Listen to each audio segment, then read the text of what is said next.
નમસ્કાર મિત્રો, પેરના ન્યૂઝમાં આપનું સ્વાગત છે। આજરોજ જૂનાગઢમાં ગિરનાર સંરક્ષણ સમિતિ દ્વારા આજરોજ જૂનાગઢ જિલ્લા કલેક્ટરને સનાતન ધર્મના આરાધ્ય એવા પવિત્ર તીર્થ સ્થાન ગિરનાર ક્ષેત્ર ભવનાથ ક્ષેત્રમાં જૈન સંપ્રદાય અમુક ગેરબંધારણીય સંસ્થાઓ અને સૂત્રો દ્વારા સનાતન અને ગિરનારનું અપમાન થતી પ્રવૃત્તિઓને તેમજ સનાતન હિન્દુ ધર્મના સ્થાનો ઉપર બળજબરી સાથે સામ દન ભેદની નીતિથી કબજે કરવામાં આવતા સાધુ સંતો દ્વારા કલેક્ટરને આવેદનપત્ર આપવામાં આવ્યું। જૂનાગઢ ગિરનાર સંરક્ષણ સમિતિ દ્વારા સનાતન ધર્મના આરાધ્ય એવા પવિત્ર તીર્થ એવા ગિરનાર ક્ષેત્ર સંતો મહંતો સનાતન હિન્દુ દ્વારા ગિરનાર ખાતે રેલી કાઢવામાં આવી હતી।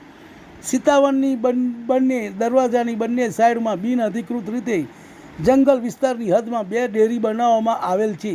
ત્યાં માર્બલનું કામ કરેલ છે, ખોટી ચરણ પાદુકા મૂકવામાં આવેલ છે અને ખૂબ જ મોટું સિમેન્ટ કોન્ક્રીટથી બાંધકામ કરી આ જગ્યા દીક્ષા કલ્યાણ ભૂમિ તરીકે ઓળખવામાં આવે છે। બીજી ડેરીનું નામ કેવલ જ્ઞાન તરીકે ઓળખવામાં આવે છે। તાત્કાલિક ધોરણે દૂર કરવું આવા કુલ 60 જેટલા મુદ્દા આવેદનપત્રમાં લખવામાં આવેલ છે। સાધુ સંતો દ્વારા આ નકલ પ્રધાનમંત્રી ભારત, કેન્દ્રીય વન મંત્રી ભારત, મુખ્ય સચિવ ભારત, રાજ્યપાલ ગુજરાત, મુખ્યમંત્રી ગુજરાત, કલેક્ટર જૂનાગઢ, ડીસીએફ જૂનાગઢની સાધુ સંતો મહંતો સનાતન હિન્દુ દ્વારા જૂનાગઢ જિલ્લા કલેક્ટરને આવેદનપત્ર આપવામાં આવ્યું। રિપોર્ટ રાઠોડ રમેશભાઈ, જૂનાગઢ। તમને અમારા સમાચાર પસંદ આવ્યા હોય તો like, share, bell icon, comment અને સબસ્ક્રાઈબ કરો। જય ગિરનારી, નમો નારાયણ, સનાતન ધર્મની જય। આજે તારીખ 23ના રોજ જૂનાગઢ કલેક્ટર ઓફિસે એક આવેદનપત્ર આપવામાં આવ્યું। એનું મુખ્ય કારણ હતું કે ઘણા સમયથી આ ગિરનારમાં અવારનવાર કંઈક ને કંઈક બનાવો બનતા જ રહે છે। એમાંનો એક બનાવ એટલે સીતાવનની નજીકમાં જ 1-2 હજાર વાર જમીન કોઈ ચોક્કસ સમુદાયને આપી દેવામાં આવી અને આપી દેવાના કારણે, કારણ કે આપણે જોઈએ છીએ ગિરનાર એ અભયારણ્યમાં છે, ગિરનાર એ સેન્ચુરીમાં પણ છે, ગિરનારની આજુબાજુમાં પ્લાસ્ટિક પણ બેન્ડ છે, આજુબાજુના ગામડાઓમાં ખેતરોમાં કાંઈ પણ કરવું હોય તો ઘણી બધી મુશ્કેલીઓ પડે છે।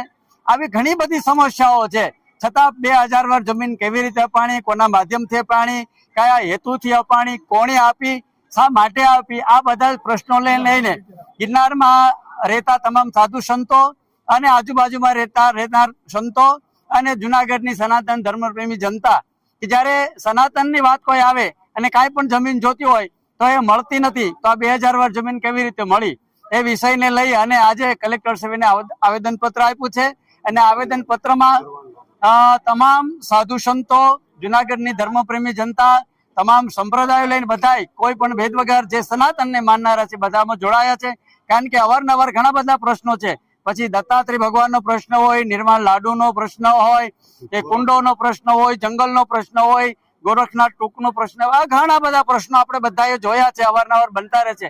આ બધાનું તાત્કાલિક અમલીકરણ થાય, આ જે સમસ્યાઓ છે એનું નિરાકરણ થાય અને શાંતિથી બધાય જે ધર્મનું જેનું છે એને અમને કોઈ તકલીફ નથી। જ્યાં જૈન ધર્મના લોકો પૂજા કરે છે એના મંદિરોમાં શાંતિથી પૂજા કરે, અમને કોઈ તકલીફ નથી, પૂજા કરે, અર્ચના કરે। આમ આપણે પણ જોયું છે કે આખા ગુજરાતમાં પગે ચાલીને જે જૈન ધર્મના સાધુ સાધ્વીઓ જ્યારે પધારે છે ત્યારે એના સંઘો હોય, પગપાળા ચાલતા હોય, એ બધી જ વ્યવસ્થા સનાતન ધર્મના લોકો કરે જ છે અને કરતા જ રહેવાના છે। કારણ કે અમારા હૃદયમાં તો વસુદેવ કુટુંબની ભાવના રહેલી છે। અમને અમારો સનાતન ધર્મ એ બધાને સાથે રાખીને ચાલવાનું શીખવનારો છે। ત્યારે બધાને ભગવાનની પ્રાર્થના કરીએ કે સદબુદ્ધિ આપે, શાંતિથી રહીએ, શાંતિથી જીવીએ અને જીવ્યા દઈએ।